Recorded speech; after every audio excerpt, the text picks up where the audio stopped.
guys, Alex Peak Performance Reviews. Welcome to another vlog, another video on the Toyota Supra Mark IV Toyota Supra Turbo 6-speed manual, my car, and obviously, yeah, carrying on with the build videos. So you'll just see that loads of the stuff from the other video, everything's still bagged up. We've just done the primer. I just need to cut back some of the paint a little bit. When I say cut back, I mean just kind of give it a wet and dry sand. There's a few bits of run marks, nothing too bad, but the before and after already. I'm going to give you a quick picture. I look at the before now and then look at the after pic. That's just literally prep, clean, etc., primer, and now obviously we're going to put the 199 silver metallic from Toyota on there. Then after that we're going to have a top gloss finish lacquer, so it should be nice and shiny in the engine bay. But yeah, it's looking so much better. So yeah, like I say, there's going to be so many different videos, including the build and the motor, a few more bits that need to be done on the car. But yeah, just watch on and enjoy. So you can see some run marks, but in general, look at that. How much better does that look if you'd have seen the previous pics? And it is a bit of a awkward, tough job to do it with bags and stuff here. But yeah, looks so much better, so much better. So just so you know, we're using 400 grit. Say just wet the paper a little bit and work it with, like I say, a wet bit of 400 grit, and then you know, carry on with a bit of dry. So yeah, we just cut some of this back like this, and then we dry it afterwards, just so we're softening this a little bit. Just need to dry some of this off, but there's some real bad drip marks at the back there, but they're much better. So just got a few more to do down here.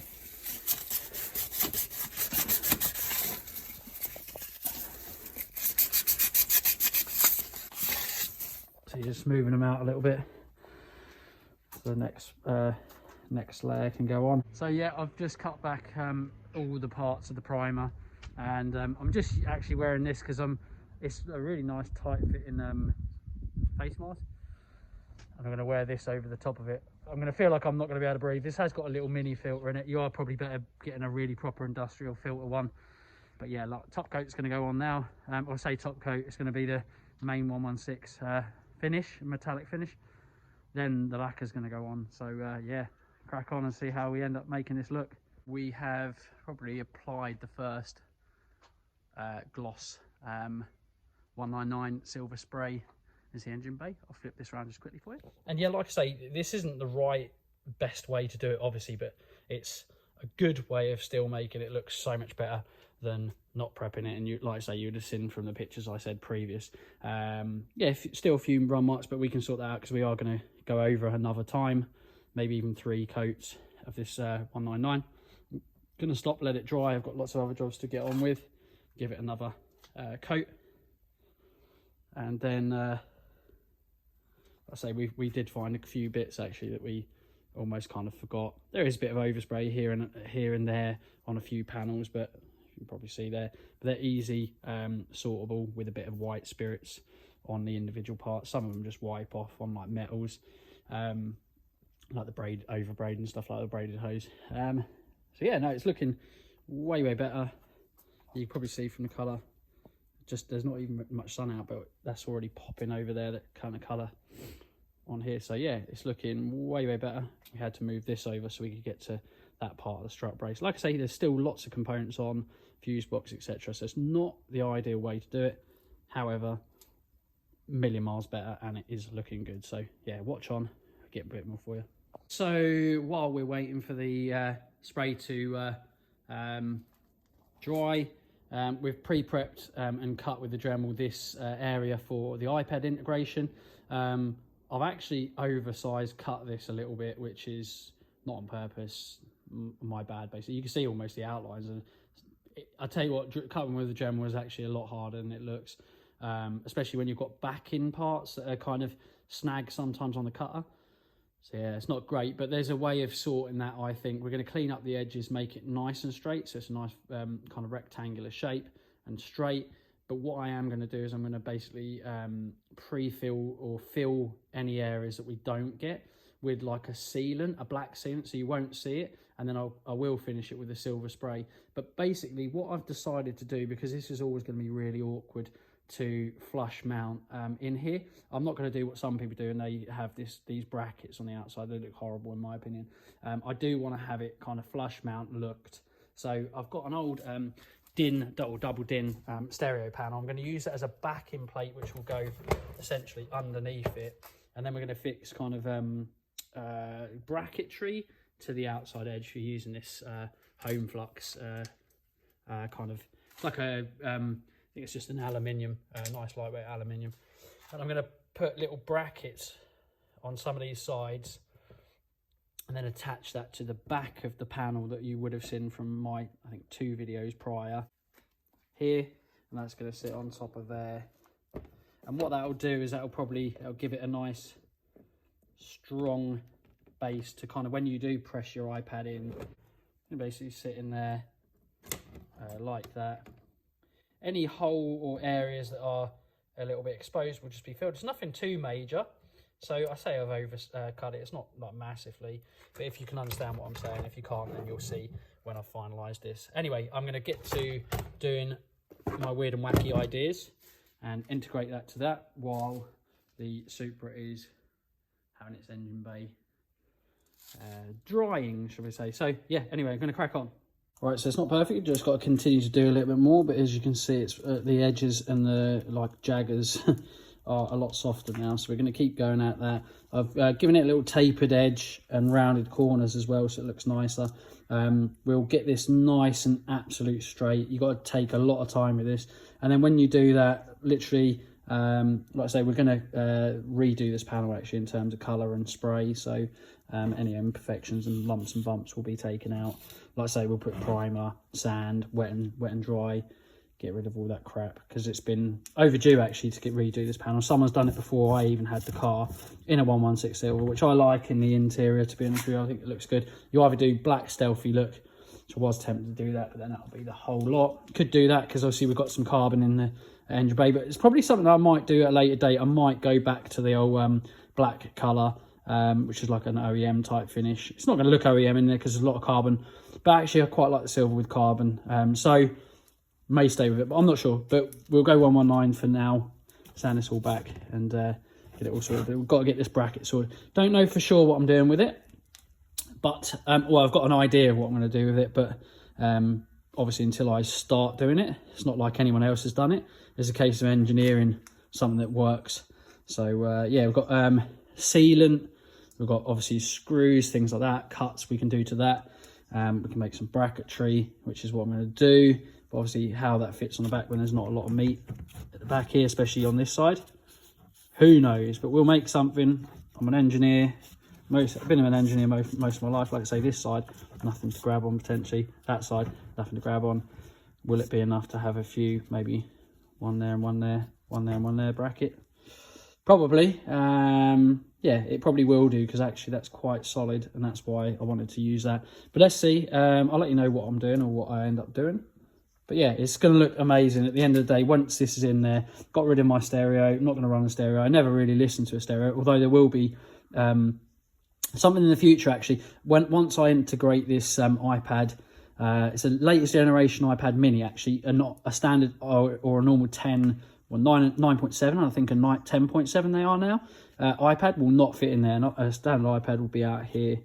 So I went with the latest generation iPad mini. Just fits really nice. Obviously it's really, really big to the dash, but what that'll do is that'll give us a really nice, like, you know, good readout of live Syvecs data. So things like your boost gear.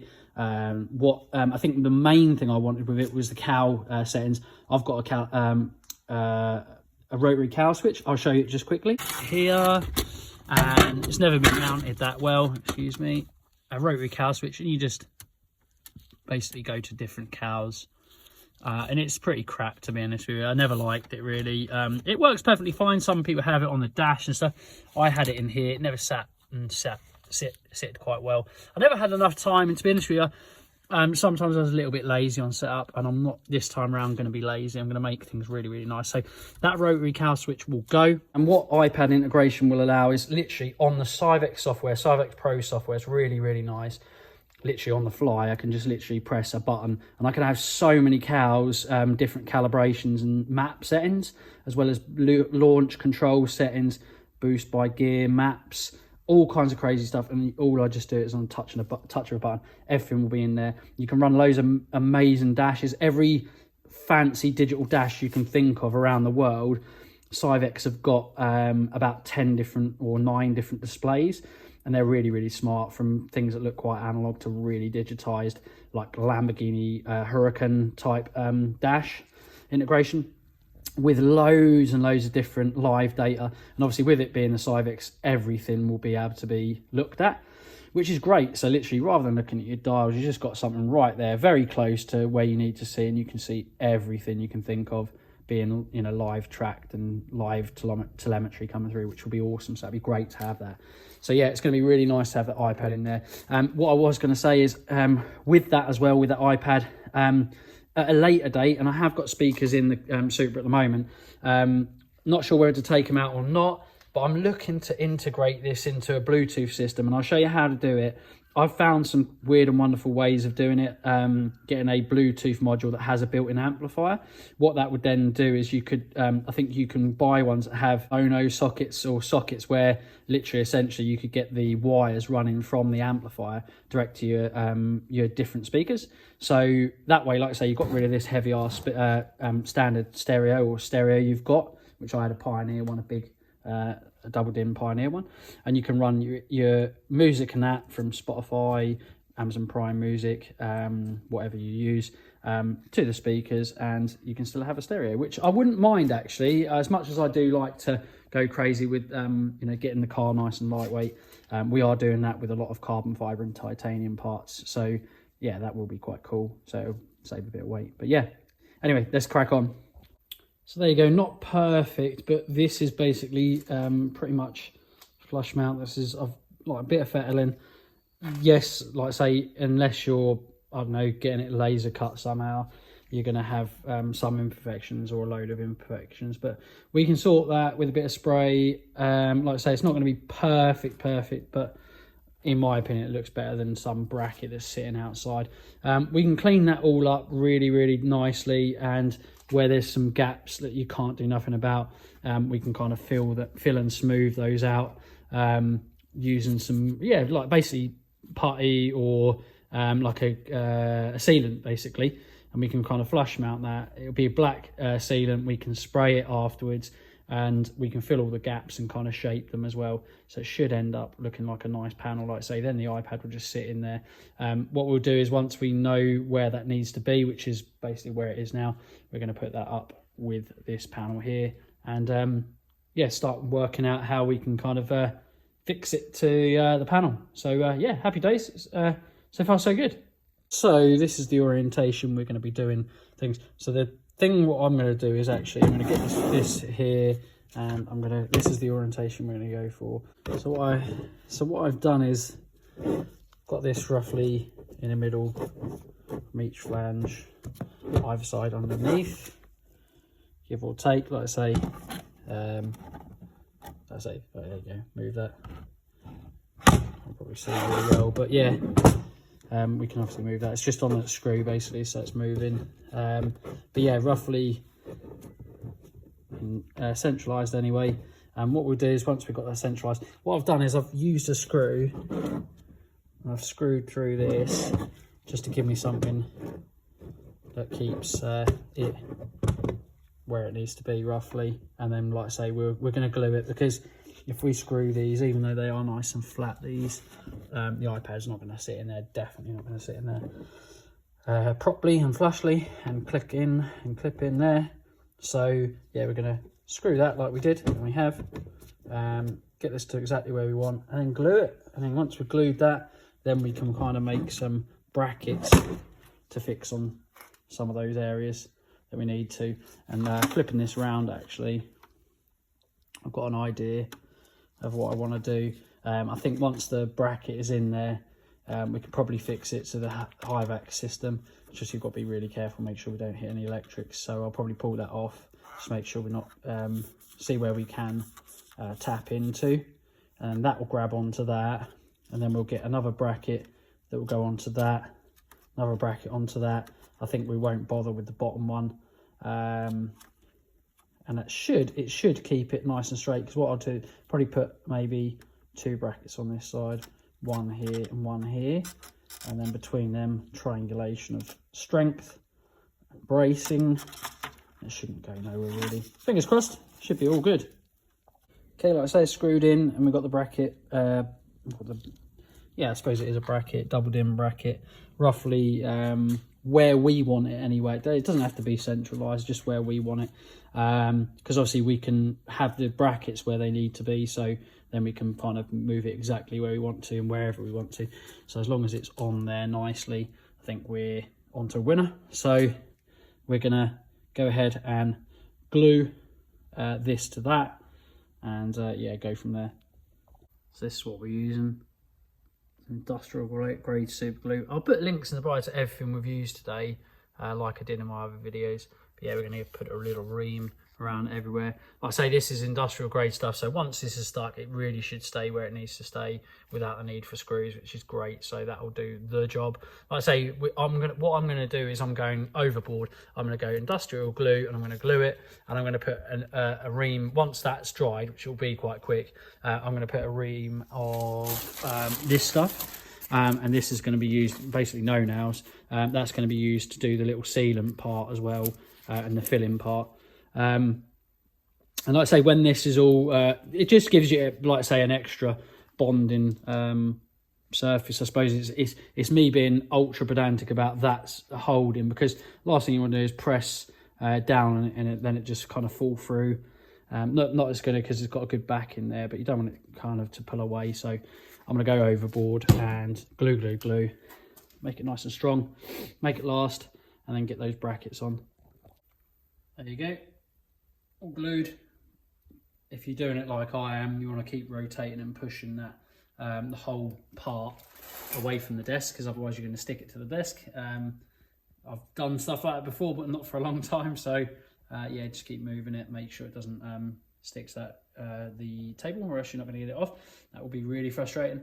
Yeah, it's basically glued. I'm using my studio lights to help it cure as well, but to be honest with you, they don't take much more than about 5-10 minutes. So yeah, we'll let that cure, and then we will go to start with the bracketry for the back of the actual plastic part there. I've been doing this for quite a while actually, so I may go back to spraying the car, so we can let this really cure before we start working and pressing bits on there. Okay, we've started a second coat, and it does look a lot better, very vibrant now. Like I say, still going to be a clear lacquer on this to finish off as well.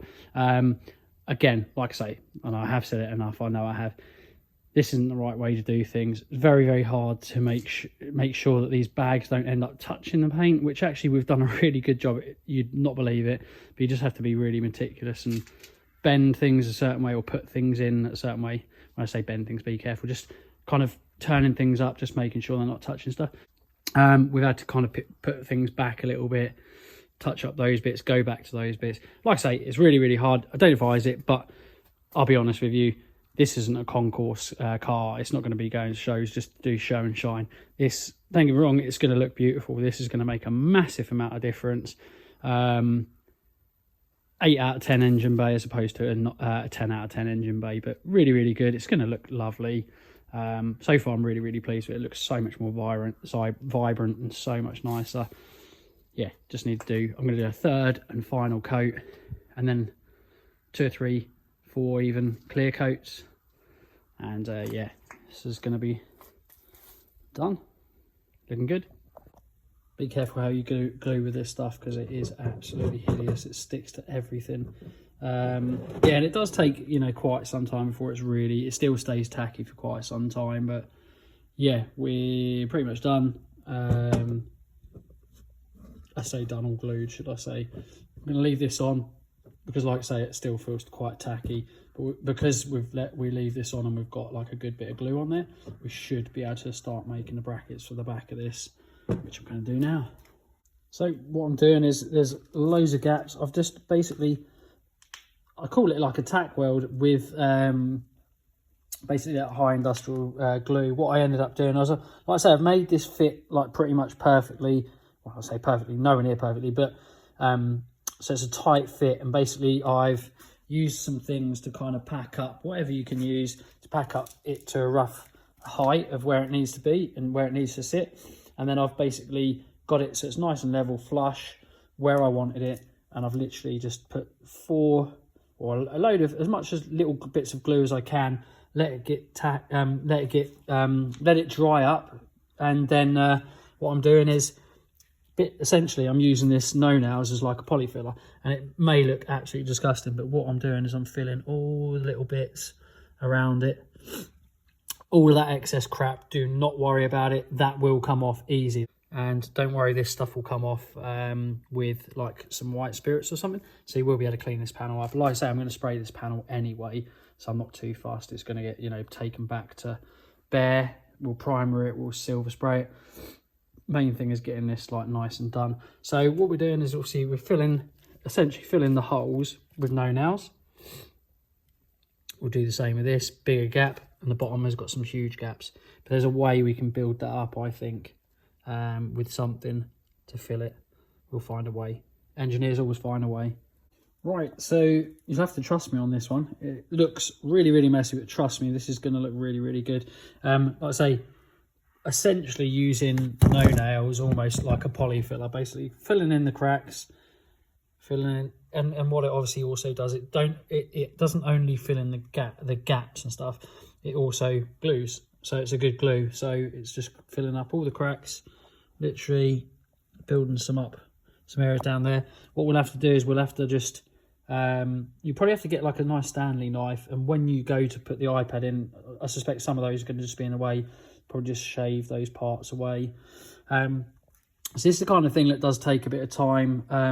There's nothing in the market really for this kind of thing, so you can't really just buy a special integrated bracket thing that just sits in and makes your iPad sit in a car like this. So you do have to do weird and wonderful things like this. We're going to find a way to close this gap as well, make this look better. This is all going to get cleaned, so with white spirits, etc., and it will look really, really nice, and it will be primed. This will be all cut back, and we'll spray this as well, but it's going to look really, really good. It's going to be a lovely way to integrate the iPad into it. And what I've also decided is that bracket's not going to work very well. And you know what? Cutting brackets can be a right old pig. And I don't really want to integrate, affix it to the back of the Syvecs system on the this. So do you know what I'm going to do? Once this is all cleaned up and really nice and glued, we'll probably another day turn this around, and I'll probably add glue to like no-nails glue to all of the joints, fixing this part to that part. That should then be so strong, and the likelihood of it pressing out and popping out is so unlikely. Obviously you are putting a lot of force in there when you're pressing an iPad in to get it to click in, and for that reason we'll test fit it from the top side and get it to click in and make sure we've cut all these and trimmed these down so it does fit nicely. Obviously, like I said, we're going to clean this up. That'll all be sprayed. Everything will be sprayed, so it'll just click in there nicely. And then, yeah, we'll glue it this way, and that'll be done. So not too much more. Nice to do in between jobs like like the spraying. Saying that, I'm going back to that now. We're going to go finish the last coat of 199 turret spray. I wish I could pull this out in the sun, but I'm on my own, so I'm not going to be able to pull this over this lip and then get it back, because despite it not having an engine in it and a transmission, still a heavy car. Not stupidly heavy, but heavy enough for me to not want to roll back in. But this has had 3 coats of 199, obviously primer, and then 199 even silver, and it is looking so good, so good. Even done the sun frame, But yeah, up here, just looks so good. Really pleased. Chuffed. So yeah, great day on the car. Lots of painting in the engine bay. Obviously a little bit more on the bracket on the iPad integration for the Syvecs. And yeah, good day at my barn. Busy on my own. A bit boring on my own, but very fulfilling. It's looking so good in there. Just got clear coats, which I'm going to do tomorrow. So that'll be another video. And then more on the kind of back bracket or mount, I suppose, for the iPad. But yeah, absolutely superb. Hope you enjoyed this video. Keep an eye on the rest of the builds. If you've got any comments, hit us up in the comment section. Guys, thank you so much for watching. As always, like, share, comment, and subscribe. See you again in the next one. Bye for now.